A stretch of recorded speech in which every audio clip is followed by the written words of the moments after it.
Today, we'd like to talk about the thing that now you don't like, or you might even hate it, but which later you will like and maybe even love it. Please listen carefully. This thing which you probably don't like, or may not even know about, is the life which is above and beyond positive and negative.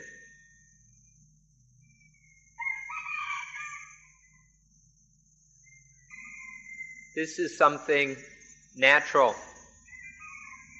It's something that anyone can have, can use, can know, can practice, and can benefit from. So there's no need to waste any time thinking about whether I'm a Christian or whether I'm a Buddhist or whatever, because we're talking about something beyond such categories, something natural, available to all of us, something that doesn't depend on any one particular religion. In ordinary words, we just call this life. But it's a kind of life in which nothing can come in and condition, concoct, fabricate, or create what we call positive and negative. A life where nothing has the ability to stir up positive and negative.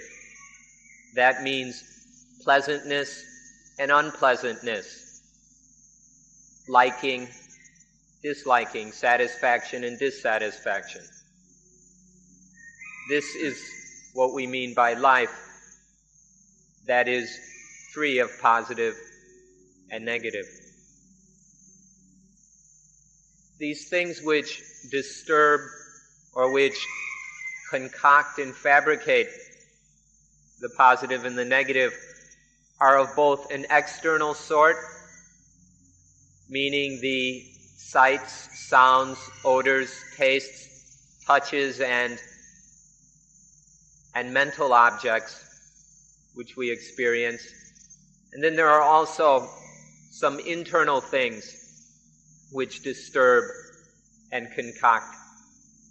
These internal things are nothing but the things we call the defilements, the impurities of mind. For those of you who believe in a religion which holds that there is a God, then you must understand that God wants you to be free of positive and negative, to have a life that isn't concocted and stirred up by positive and negative.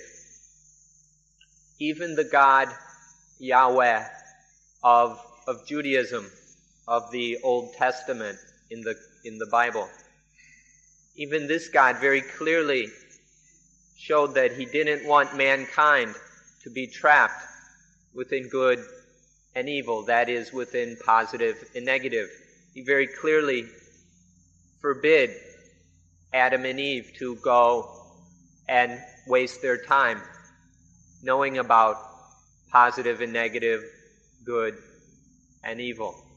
All of us who believe in a God should understand that God doesn't want us to get caught up in and trapped by positive and negative. Although that's what God wants, we're not very interested. Most of us aren't interested in such a life, and we don't want it. So we're not very satisfied with this wish of God's. However, if we pay careful attention to this matter, we'll start to get interested and we'll begin to even desire such a life. And so we're going to use the time we have today to talk about this, so that in a short before long, you'll begin to appreciate the life that is beyond positive and negative. We'd like to do this relatively quickly so that you don't have to wait too long. If you wait too long, you might be dead before you ever learn about it. To understand this matter, we first have to know the difference between two things. The first thing is what we call the mind or the heart. The second thing is I, or me, or we can say egoistic consciousness. These two things are very different. And so we need to understand this difference before we go on. Our troubles begin when we experience life with I, when we have this feeling of I and me. When there's just the mind, when we just experience the mind, there's no problems. This experience of I, though, is where all our troubles begin. Because this is basically ignorant, foolish, and stupid. And from this ignorance, there arises craving, blind desires, and then a foolish clinging to things. And from this clinging and attachment, there arises I, the feeling or concept of I, that I am, I exist, which is an illusion. It has no real truth to it. It's just an illusion which is concocted by our attachment. This attachment stirs up this experience of I, which is the cause of all our problems. But when there's just mind, just experience of mind, this is something that is purely natural, and there's no problems with it. When somebody insults us or disparages us, yells at us, criticizes us, who does it bother? Who is touched by it? Or what is touched? Usually it's I. I am touched by this yelling and criticizing, and so I hurt. The mind isn't touched by it. We should see the difference here when we're criticized, yelled at, or whatever. That the thing that is touched by this is this feeling of I, and not the mind, the natural mind itself. When the mind is foolish, stupid, it considers itself to be I. The foolish mind takes itself to be I. And then when there's criticism or disparagement, the mind, this ignorant I, is touched, is disturbed, is hurt by it. But that pure natural mind, which has no ignorance, isn't touched at all. It's just this ignorant concept of I that is hassled and hurt. There's a very big difference here that we need to see between the ignorant illusion of I, which gets hurt and harmed, and the pure and natural mind, which isn't touched at all. But this is something very few people have come to see.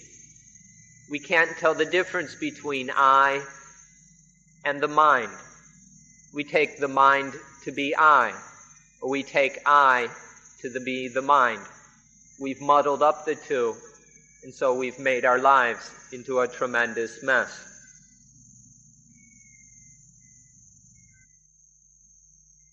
please look carefully and observe that the mind can be kept from suffering. It's quite easy for the mind, the pure natural mind, to avoid suffering, pain, and misery.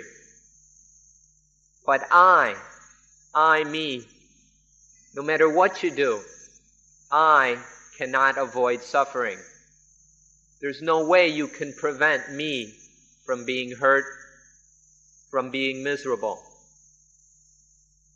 There's a tremendous difference between the two. There's really no difficulty in keeping the mind from experiencing suffering and misery. But it's inevitable that I will suffer and hurt. You should see this difference very closely in your own life. It's quite easy for the mind to be without suffering. Very simple. But it's impossible for I to be free of misery, pain, or what we call dukkha. Suffering, pain, misery, dissatisfaction is a product of I. I is what causes our pain. I itself is an illusion, the product of ignorance, where the foolish mind has concocted this joke, this illusion, this trick of I, of me, of ego. And once this illusion arises, it causes pain, suffering. Having to carry around the burden of I, the burden of ego, this in itself is inevitably painful and miserable. Just having an I is in itself a drag. The ego is automatically painful. And so there's no way that I can be free of suffering. But the mind that is free of ignorance, attachment, and ego, it's naturally completely free of any pain, sorrow, and dissatisfaction. This is the difference. Let us stress once again that when we're insulted or yelled at, it's I that is touched, the ego, and not the mind itself. The mind is outside of, beyond the influence of any external activity like insults, being yelled at, being criticized, being abused. The mind is beyond this, outside of this. But I, ego, is under the influence of all these external factors and activities.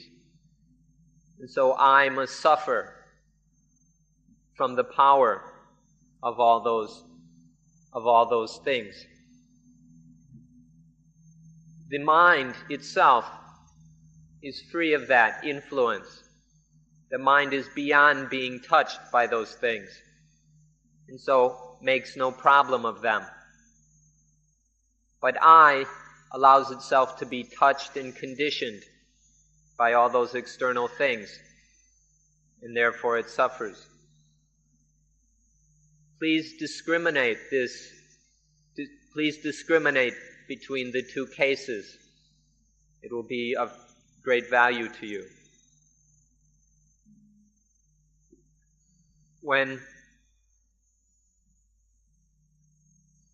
there is just mind, then there is no I. The mind that is pure and natural, free of ignorance and free of attachment, exists just as it is. But when ignorance leads to foolish clinging and grasping at things, then I is born. And when I am born, I drives out, chases away the mind. And then there is only I. Sometimes there is just mind. Other times there is just I. But it's always one or the other. There's no mixture or in-between state. Imagine that there's a kingdom of mentality, a mental kingdom. And then the natural pure mind is ruler of this kingdom. But then if I comes in, stages a revolution and takes over the throne, then I rules the kingdom of the mind, or the mental kingdom. And then there's no mind. There can only be one ruler, either mind or I. When I rules, it takes over all the functions and systems of the kingdom and warps it to the will of I, which is rooted in ignorance and blindness. So everything happens according to I. And this leads to all kinds of problems. If there is I on the throne, then mind cannot be there. And when I is on the throne, it dominates all the workings of this kingdom.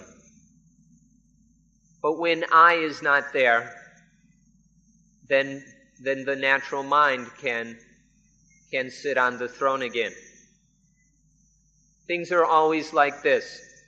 Sometimes I disappears and there remains only the mind. But sometimes the mind is chased away and there remains only I, one or the other. And the difference is complete and absolute. It's the difference between black and white. Something we need to look into.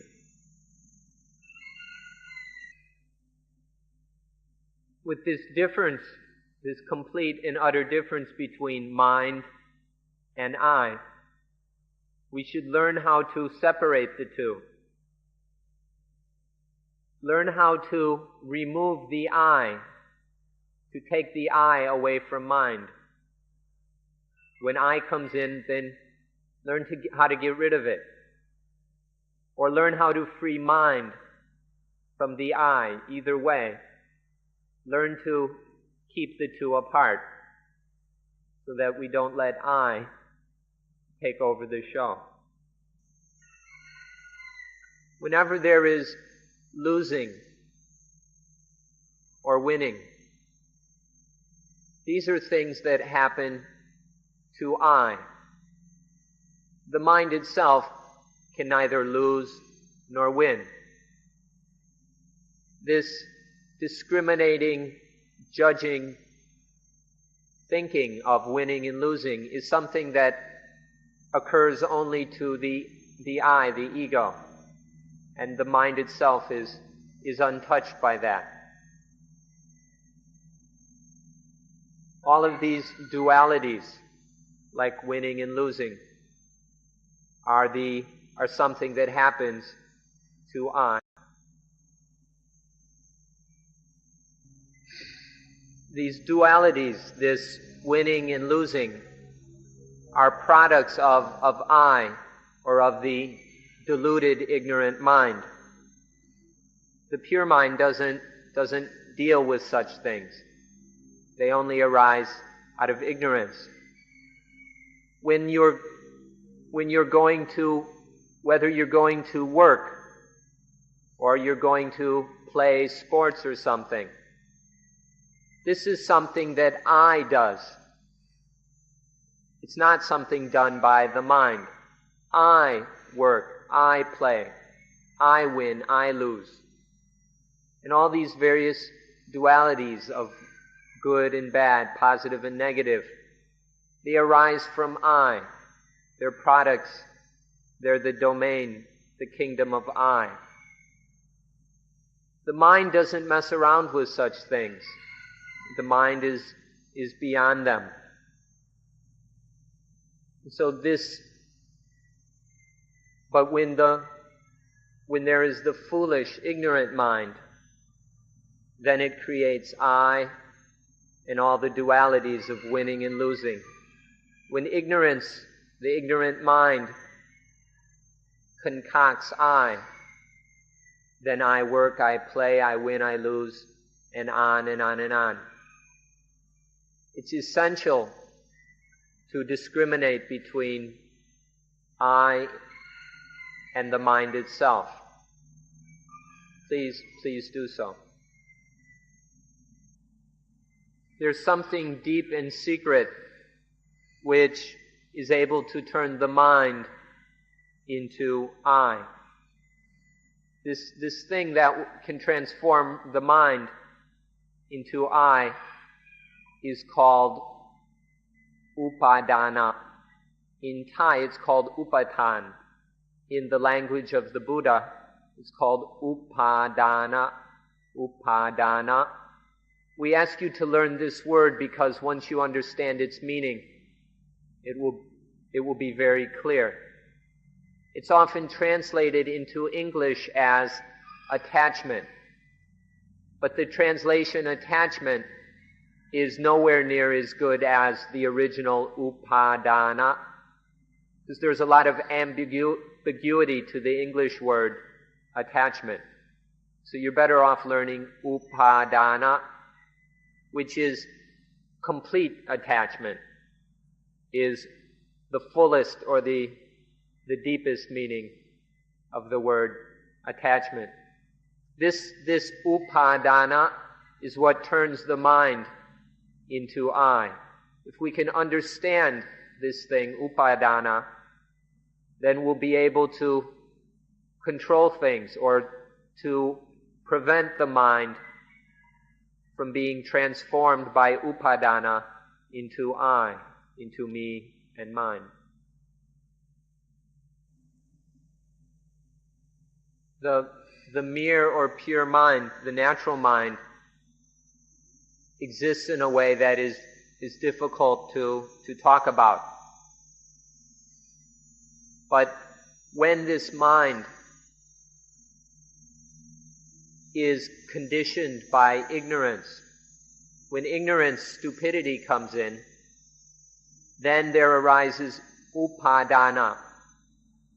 This is when the mind grabs onto something, attaches to something with ignorance. Upadana is grabbing onto, attaching foolishly, ignorantly. When the mind has grasped, attached to something ignorantly, then that mind, under this influence now of upadana, regards itself as I. So in this way, the upadana drives out the natural mind, and then there is just the foolishness of I.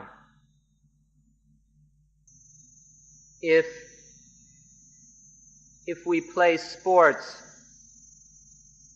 just for the enjoyment of it, or play sports for the health, the exercise of it, then it's the pure mind which plays.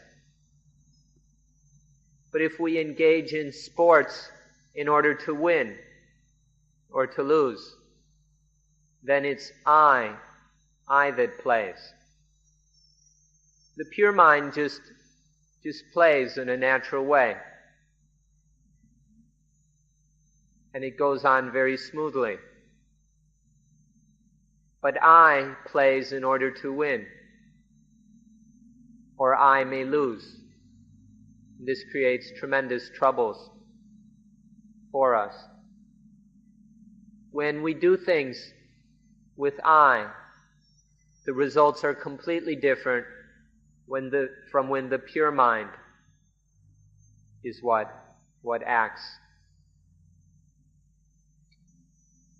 If you can tell the difference between playing sports with mind and playing sports with I, then that will be quite a wonderful understanding, which will be of tremendous benefit to you. We should also have the same kind of understanding about work. Any work we do, we should find the difference between working with mind and working with I. If the mind is what's working, that means working with mindfulness and wisdom. Everything goes smoothly and peacefully. There's sufficient success. What needs to be done is accomplished properly, without the mind being hassled or getting into any problems. But if we engage in various businesses or the work of earning a living with I, then we make all kinds of troubles for ourselves. So work, earn a living, do whatever business you have to do without I. Learn to not let upadana come in and turn it into I work, I earn a living, and so on. Just do the work with mindfulness and wisdom, with a mind that is pure and natural. And then everything will go along easily, smoothly, and the mind will be at peace. See, learn how to tell the difference between these two ways of doing things, and it'll be obvious to you which way is superior. If we work with the pure mind, the sweat comes out as holy water, which is cool. But if we work with I, with ego, with igo, then the sweat comes out as hot water, which torments us. So observe the difference between the work of mind, the work of the pure mind, and the work of I. Observe the difference between the two, and then learn how to work just with mind, to do the various duties and activities of work that belong just to mind. If we can do this, then we'll also learn the difference between the life of the pure mind and the life of I, of ego. And then we'll be able to live a life that is just a life of the mind, a mind that is pure, rather than a life that is trapped within I, ego, igo, all the egoistic concepts and delusions that burden the ordinary life of people. And then we'll know the life of pure mind. And when we know the life of pure mind, there will be a life that's free of the influence of positive and negative. That will be a life which is cool, which never is scorched or burnt by any heat. It's a cool life which is free of dukkha, of suffering, misery, and pain.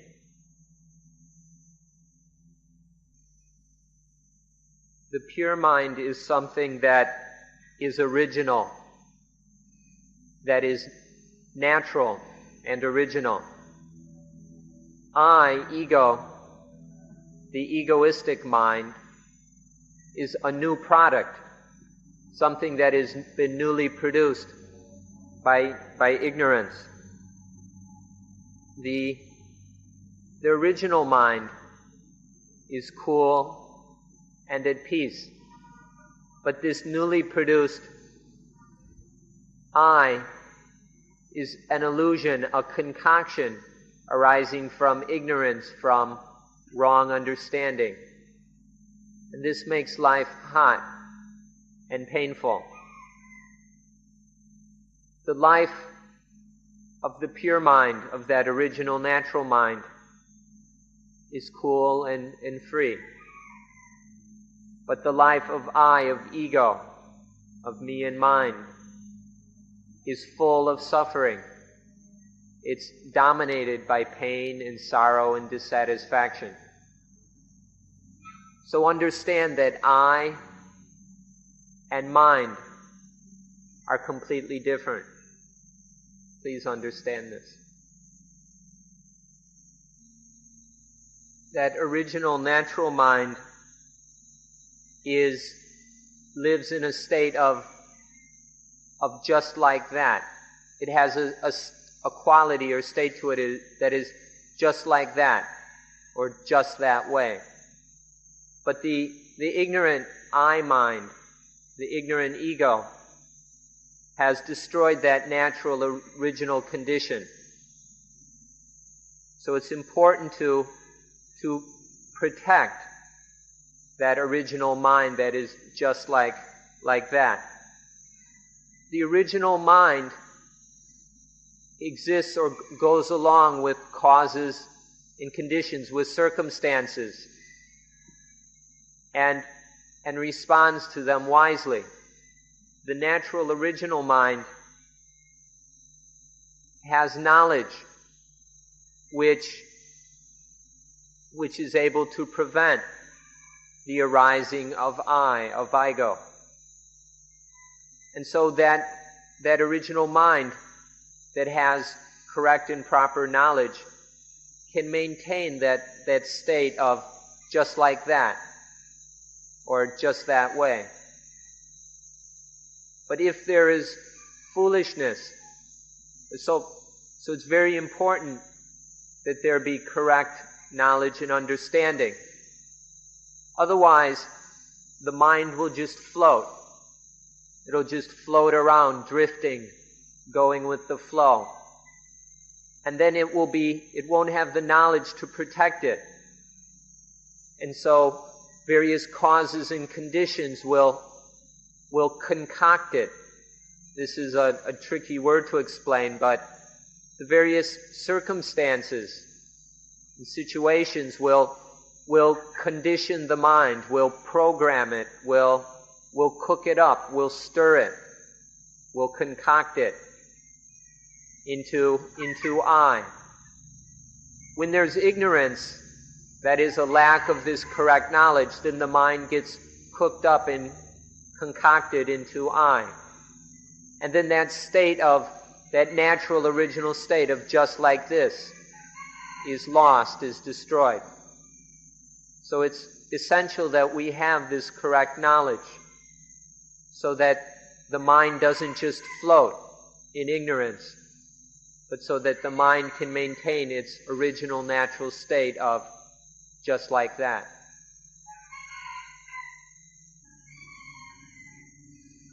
It's necessary to make a very special study into this matter. It's important for you to make this special study in order to see that I, ego, is a new product that arises later, that it's not original. This is something that you can discover for yourself. If we consider the fetus in the womb, it's obvious that that fetus has no thoughts or concepts of I. It's in no way thinking of I or ego. And then when the infant is newly born, it doesn't think of itself. It doesn't think of I, of me, of mine, because it can't think yet. It hasn't begun thinking yet. And so it hasn't produced the I. But then, as the the senses of the infant begin to function. The eyes, the nervous system, including the eyes, ears, nose, tongue, body, and the mind, both the physical and mental aspects of the senses begin to function. And then through this sense experience, the child begins to have certain experiences which are pleasant, which are agreeable, which it likes, and then other experiences which are unpleasant and disagreeable. For example, the child has its first taste of milk. It drinks mother's milk. There arises the feeling of deliciousness. It tastes good. And then later, or after that, there arises the feeling, I'm delicious. I'm delicious. This I arises afterward. It's stirred up by the pleasant, agreeable feeling, by the deliciousness of the milk. This I is a new product. Ego wasn't there from the beginning. It arose later because there wasn't the proper knowledge to understand things correctly. When the mind lacks proper understanding, then there arises this I, as we have described. This mind clings to things as positive and negative. When I arises, then positive and negative are born, and these create all kinds of dangers. These are very dangerous for I because they make it impossible for there to be peace. When there's the positive and the negative clinging to good and evil, there's no way that there can be any true and real peace. This clinging to I and to good and evil, clinging to positive and negative, is the root cause of what we call suffering. We'd like to point out that this is what in Christianity is called original sin. Original sin means merely regarding things as good and evil, as positive and negative. And once we regard them like that, then we create all kinds of problems out of that attachment. Through this regarding things as good and evil, then there arises all the problems that human beings experience. This is the meaning of original sin. The original natural mind is free of all that. It's beyond the influence of positive and negative. It doesn't know the positive and negative. But then I arises later and causes all these difficulties. So it's very important to discriminate between the natural mind and ego. When God first created Adam and Eve, they hadn't yet tasted of the fruit of the tree of the knowledge of good and evil. And so they had no I, no ego. But after they had gone and eaten the fruit of the knowledge of good and evil, then I arose. And from this I, they were clinging to things as good and bad, as positive and negative. And they suffered for this. They had to endure great pain because of this. Originally, there was no ignorance, but through eating this fruit, there arose ignorance, and then suffering followed. This is the same as with the newborn infant. The newborn infant hasn't yet discriminated anything as good or evil, positive or negative. And so it doesn't suffer. But then as time goes on, the child begins to know good and know evil. And from this discrimination, ego is created. And then the child suffers. This is how original sin occurs in the life of all human beings. Through this discrimination of things being good, being evil, being negative, being positive, there arises all kinds of misery. And we go and attach to the good, the positive, way too much. And it makes us crazy, at least neurotic, and sometimes even psychotic, because of this attachment. So would you please interpret this passage from the Christian Bible from Genesis, chapters 2 and 3, which we've been talking about. Interpret it in this way, and then you'll have a very valuable understanding. That when originally Adam and Eve were free of ego and therefore free of suffering, but by eating that fruit, coming to know good and evil, discriminating things as good and evil, attaching to things as good and evil, there arose I. This is where the concept of I first arose, through this discriminating and attaching. And the result of that is the pain and suffering that we're still enduring today. This is how you should understand the words original sin. You should also know that we all have a certain great fortune, a good fortune, that we have not yet received. There is a good fortune that we haven't received yet. In the Bible, in the final book, the book of Revelations, it speaks of another tree, the tree of life, or the tree of eternal life. That first tree, the tree of good and evil, is crazy. All it does is lead to suffering, that tree of the knowledge of good and evil. But if we eat the fruit of the tree of life, it does away with original sin and all those problems. But we haven't received this fruit yet. God has surrounded it with all kinds of weapons and all kinds of soldiers to prevent us from reaching the tree of life, the tree of eternal life.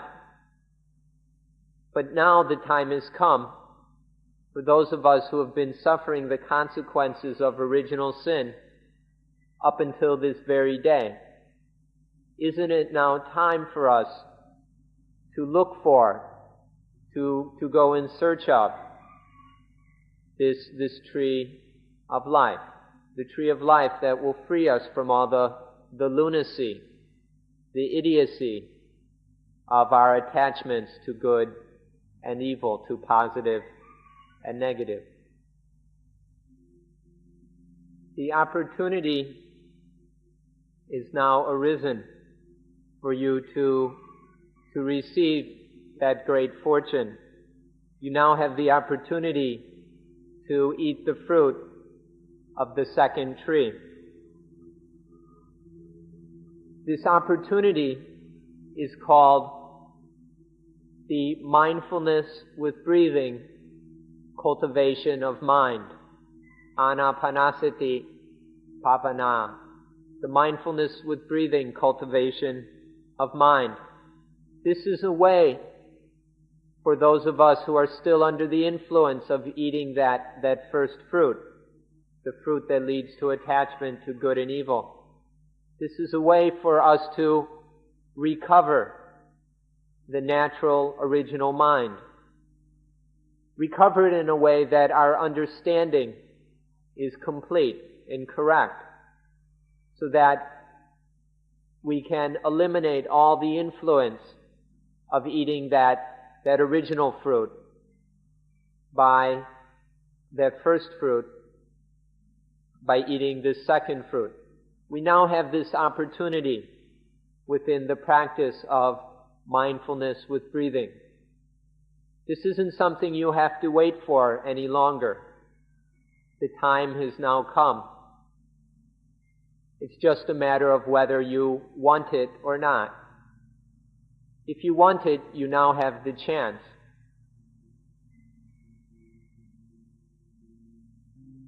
When the mind is under the influence of the first tree, then it won't be at all interested in this thing we're talking about. But when the mind has eaten the fruit of the second tree, then it will be most interested. It will even love this thing we're talking about. This is why at the beginning we talk about the thing that now you're not interested in, that you don't like, but that someday you may learn to love. Now, you don't really like this thing, but in the future, you may learn to love it. If you come to eat this second fruit, then you'll really want and need what we've been talking about.